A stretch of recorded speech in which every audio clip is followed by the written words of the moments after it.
Changes when Aaron Gordon is defending you? Just a bigger defender. Taller guy, more athletic. That's it, just a bigger body. But I'm used to that. Usually, throughout the regular season, whoever their defensive wing or taller wing is, that's who guards me. Just like the Phoenix game, Mikal Bridges guarded me. Golden State, Kelly Oubre guards me. I've always, went up against a bigger wing. That was the adjustment that they went to in the second half. But I just think they gave me more attention, more so than it was just one guy. I'm never going against one guy. What do you think you guys should do to kind of counter that if they go back to Gordon guarding you? I expect it, to continue, but I think just moving around more off the ball, getting in some more off ball sets.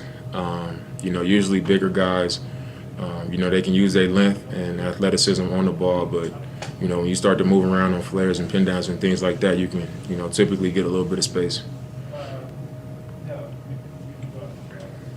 Aaron Fentress, or you said, since game one, you guys expected them to come out aggressive, expected them to come at you guys. Why do you think you guys weren't able to answer their aggressiveness?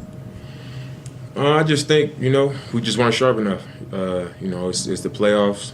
Every game is going to be different, and I said it after the first game. It's going to be much harder to win a second game, to start a playoff series. And, they were going to adjust. They were going to come out and play with more energy, be more physical, and, just try to bring a little bit more fight to us.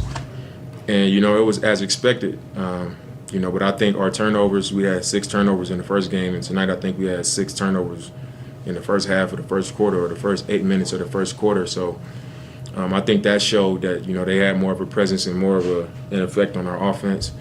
And they just brought energy to the game with that, with the physicality and the deflections and things like that, which once again was expected. Obviously we didn't, allow that to happen on purpose, but that's what happens.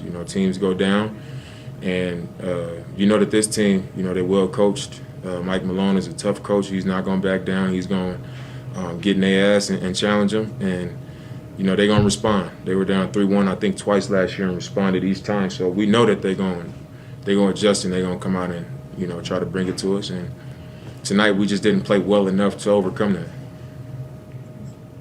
that. Boy, James, NBC Sports. James, speaking of that, what's it like in a quarter like the second quarter where you go on that incredible run and you're knocking down shots from everywhere, yet you guys are not getting any stops, and yet in the quarter they outscore you guys in the quarter, and it just, as well as you were on offense, it didn't seem like that should have happened in that quarter. Yeah, it was I had a great run, but like you said, they outscored us that quarter. We didn't get stops, and I think it's just a perfect example of, you can fill it up, but when you trade baskets with a good team like them, especially on the road, with their backs against the wall, you're probably not going to win that. So even though we, had to go on offensively, we didn't get enough stops. So they were scoring the ball too, and then, we closed in. We cut it to 4, 61-65, and they end the half on an 8-0 run, and we coming out in the third quarter down 12. That's tough when you just fought yourself back into the game, and now you got to come out and battle back again. So. I thought we competed, we played hard, we just didn't play well enough for long enough periods of time. Each time we got back into it, we weren't defending and sharp enough on that end of the floor, so they kept pulling away, and we just kept digging the hole on the defensive end, and that's the way the game went. So, like I said, every game is different in the playoff series. This game was different than the first, and you can bet that the next game is going to be different than this one. George Stoya, Denver Gazette. Yeah, hey Damian. You guys talked a lot about on Saturday limiting Jokic from getting others involved. How do you feel like you guys defended him tonight, and how much did it hurt Nurk getting in some foul trouble? Well, with a great player like him, you just got to slow him down. He's going to find a way to be effective. I think he had 40 points or 38 points. He's going to be effective, and I think we we're not trying to let him score. We're just trying to make him work to score. And we know that they're at their best when the ball is just hopping around. And I thought, they had other guys making plays as well. All the guys that compliment him, they made plays, and that that hurt us. We allowed them to swing. They couldn't. Just making plays when the ball is moving around. That's much better for them. And it wasn't Jokic dominating, passing the ball, but other guys were, and we can't allow that. So we got to be better. And obviously, when Nurk is in foul trouble and not on the floor and not able to do what he does best for our team, that's going to hurt our team. Real quick, CJ McCollum is about to be available in the locker room Zoom, so he's going to be starting there in about a minute. Next question is coming from Sean Eichen, Bleacher Report. Dame, you obviously were very vocal, a month or so ago about really wanting fans back in the arena. What kind of effect do you think it's going to have on Thursday with the increased capacity that they announced? And as you guys get deeper into the playoffs, how much do you have an effect do you think home court advantage is going to be with different teams in different cities having different capacities? I mean, well, hopefully we get to the point where we can have at least what Denver has, or I watched the Knicks game yesterday and I was like, that looks like a 2017 game or a game from last season before the pandemic hit. Hopefully we can get up there.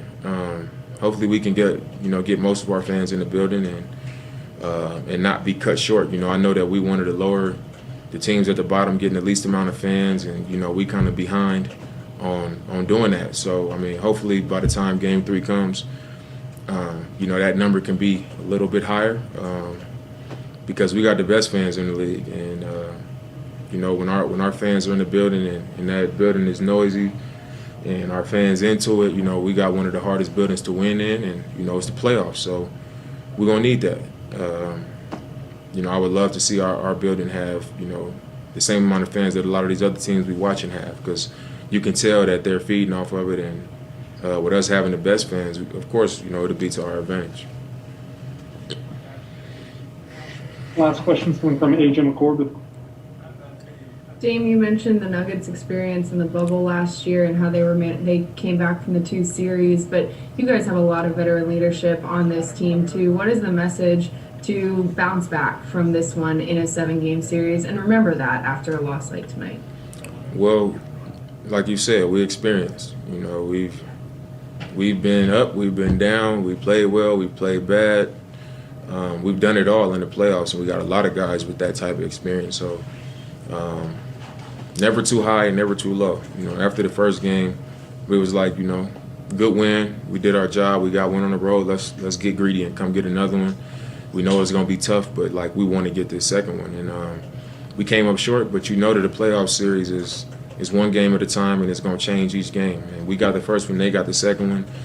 And, we just got to make our adjustments. We got to improve and see what hurt us tonight and be ready to get a game at home in Game 3, and also understand that just because we're going home don't mean we're going to win the game. We got to go out there and tighten up, and we got to go earn another one. So as long as our mind is right and we understand that, which we do, we got a lot of guys that, are experienced, like we just said. We just got to handle business, and get ready for Game 3.